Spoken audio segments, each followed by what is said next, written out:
People think that homelessness is just all the time, you're every day out on the street, but it's actually a homeless experience.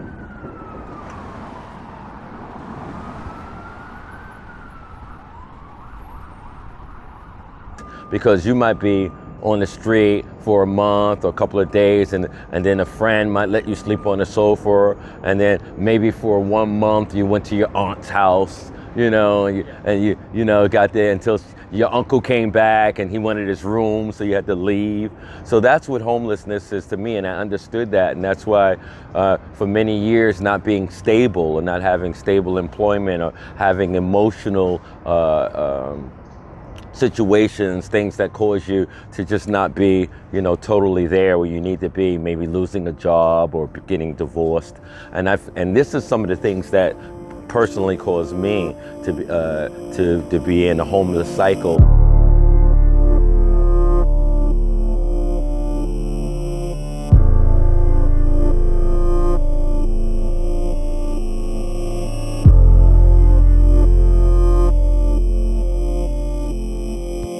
New York City, San Francisco, Los Angeles, they've got a major problem with It's very sad. with filth.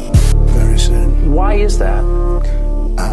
It's a phenomenon that started 2 years ago. President Trump says homelessness is destroying cities like Los Angeles and San Francisco. Nearly half of all the homeless people living in the streets in America happen to live in the state of California. What they are doing to our beautiful California is a disgrace to our country. California was a state that made the American dream a reality. Now, the state of California is known for a very different set of images: needles and feces in the street, a dying middle class, the country's highest poverty rate.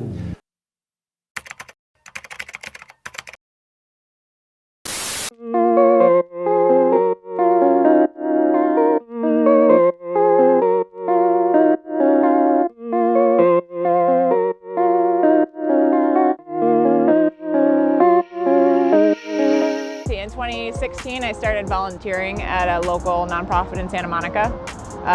And through that, I discovered that they had kind of a surplus of donations, clothing donations, but they also at the same time had a shortage of particular donations.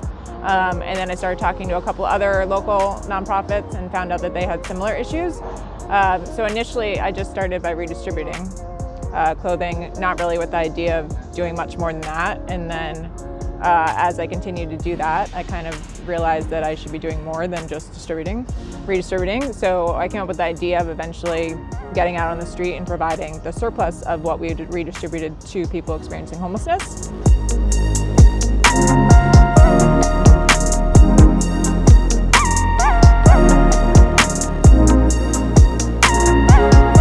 The mission of Project Ropa is to restore dignity to people experiencing homelessness by providing access to clean clothes and other hygiene services through impactful local partnerships. And then in the end of 2016, they came to LA, and so they approached me to come out on the street with them. And so I've been doing that ever since, and now we've expanded. But and now we have a truck.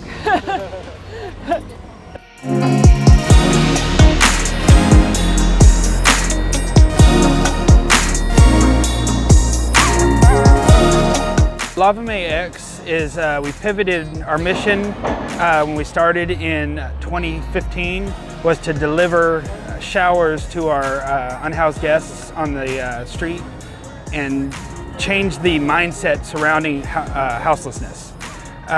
We hit our goal early in 2019, so in 2020 we've pivoted, and we are an organization that helps other people start hygiene programs in their cities all over the country, all over the world, delivering radical hospitality and hygiene to their streets.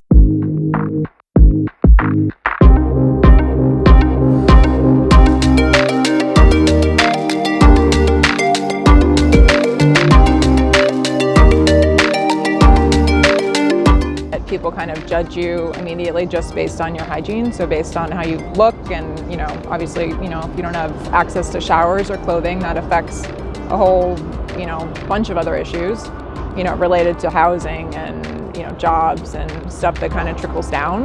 So I don't think a lot of people realize the effects of not having something as basic as underwear or a shower. So a lot of the other issue is that people experiencing homelessness kind of have to go to a place, they have to go to an actual location, and usually it's not convenient, a location for them. But mostly it's just the clothing at most organizations is just not, it's kind of like the surplus outstock stuff that you don't really want, that no one really wants to wear, and they don't really give you a choice. They just say, here's what we got, take it. So I feel like what we're doing is different in that we allow people to kind of shop it, and we make sure that it's a selection of stuff that anybody would kind of want to wear. So that's the difference. So.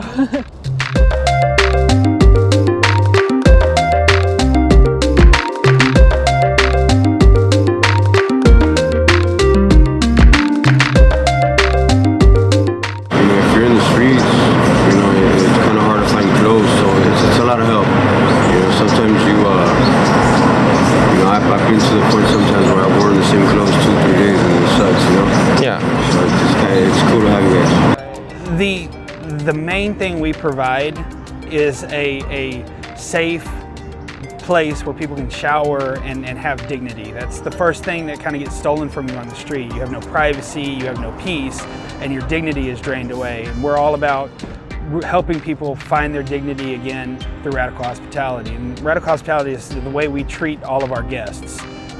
With the highest level of love and care, and it helps us. We don't save anybody, but we can build a place where they can come and save themselves. And as part of that, we bring other people with us. So we don't do any case management. We just do showers. But because people come for the showers, case managers, people who do clothes and food, they'll come out with us, and then we're able to make a larger impact by doing that.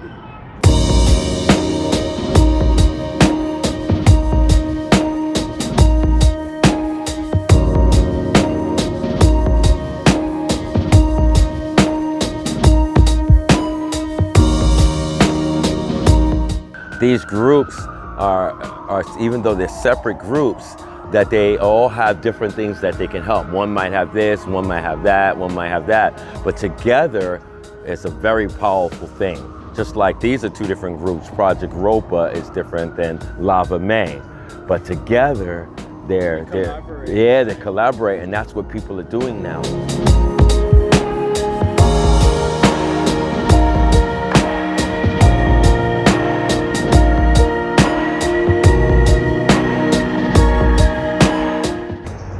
I came here today because I needed a change of clothes, and yesterday it rained, so my clothes are particularly wet.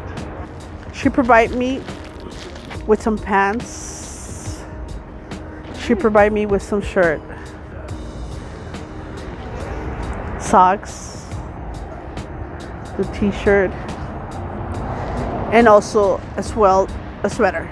A lot of us would like to carry ourselves decent and clean, especially me that I'm looking for a job. I'm looking for opportunities out there to survive, and it goes well with my daily activities to look decent. Not everybody, because it's homeless, have to look like homeless thanks to these programs.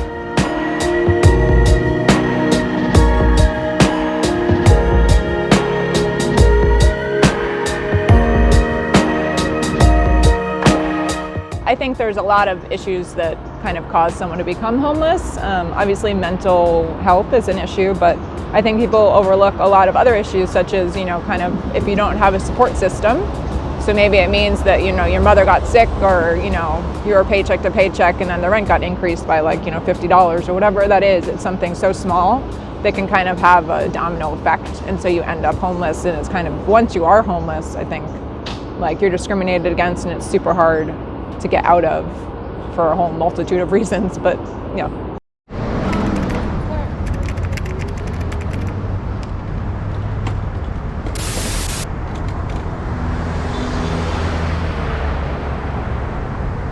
Skid Row, 49 square blocks of downtown Los Angeles, an American encampment of 2,000 homeless like no other.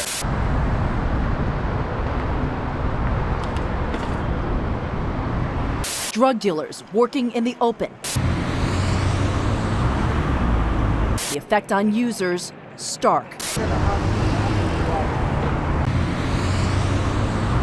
mental illness as rampant as is the trash on the street. In the city of angels, few care to retrieve the discarded.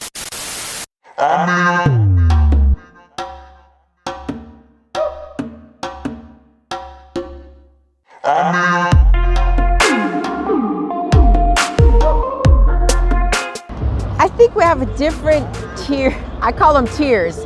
We have different levels of community because you have people who are here because they have mental health issues.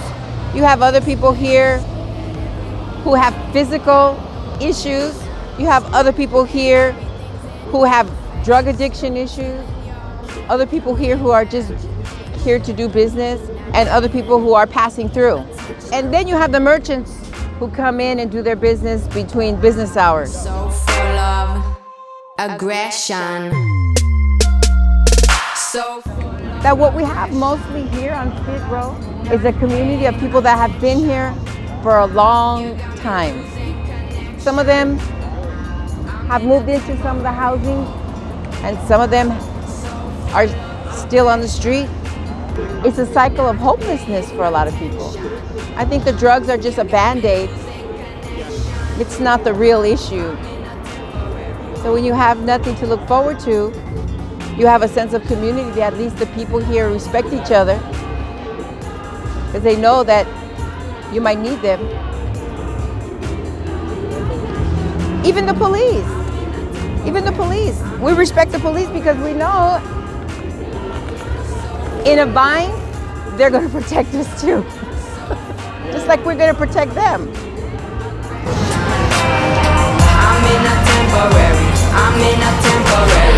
The people who stop for you on the freeway, usually when you have a flat or something's happening, ran out of gas, are usually people who ran out of gas before, had a flat, and someone has helped them.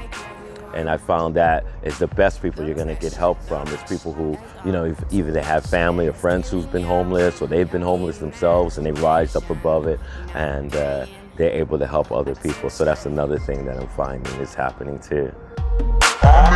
So full of aggression.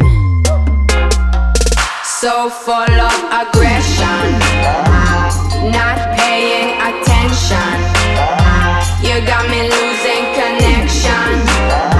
I'm in a tempo. I mean, I think there's a lot of things that need to happen. Obviously, affordable housing, but I think coupled with affordable housing, there needs to be more job opportunities and, kind of living wage job opportunities, people who are transitioning out of homelessness, as well as people who have, and kind of, a bulk of the population is kind of also formerly incarcerated. So I think, kind of not discriminating against people who have a, criminal background, because that seems to be a main issue for what causes people to get back into homelessness or become homeless as well. When you come out of the, the criminal justice system, when you come out, when you're incarcerated previously, a lot of people just off the top will not touch you. So, and that sometimes will cause you to become homeless because you can't find a job. So that's kind of what we're trying to figure out how to, help with eliminating part of that by employing people who are transitioning out of homelessness, as well as people who are previously incarcerated. I'm in a temporary.